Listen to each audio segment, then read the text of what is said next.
Naam, karibu tena kwenye mwendelezo wetu wa kutengeneza audition, kuedit sauti, na upo na mimi Teresia Mfuse, na leo tunaendelea kwenye kujifunza kwenye kutumia tools kwenye audition.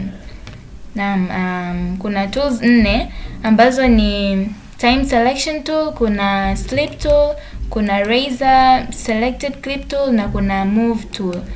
Hizi 4 ndo zinatumika kwenye kuedit sauti. Na hapa kazi yetu tayari tunayo ambayo tulitolea huku kwa kubonyeza move tool, alafu tukai-click na tukaihamisha tukaileta hapa. Tunaanza na hii ya kwanza ambayo ni move tool, kama nilivyoonyesha hapo mwanzoni kwamba hii move tool inatumika ku select vitu vya humu ndani vyote, kuhamisha kazi yako, kuileta juu, kuileta chini. Kama una kazi nyingi, kazi zako zinakaa hapa, alafu unabadilisha kwa kuselect. Na lakini pia tuna razor selected clip tool ambayo hii inatumika kukata kazi, kwa kuedit, kwa kuitrim, kwa kazi ambazo unataka kuzionyesha zibaki, na kwa kazi ambazo unataka ziondoke au ziondolewe.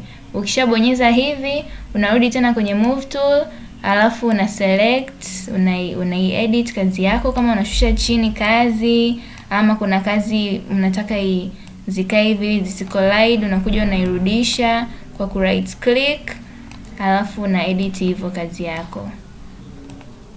Lakini pia tuna hii slip tool ambayo slip tool kazi yake ni ukishaibonyeza kazi yako kwa kuitrim hivi,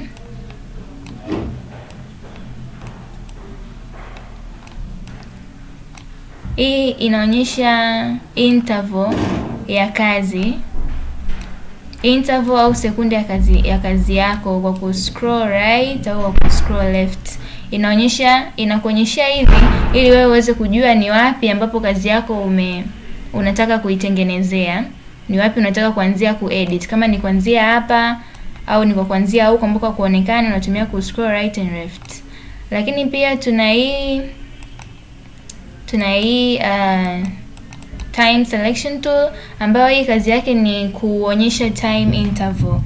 Kwa kubonyeza hivi inakuonyesha huku juu time interval ya kazi yako, na hii ndo kazi pekee ya time selection tool. Lakini pia zinafanana kazi, zinafanana kazi na move tool, pale ambapo ukibonyeza alafu right click kwa huku juu, pia inaweza ukahamisha kazi kuanzia juu kwenda hadi chini. Asante kwa kunisikiliza.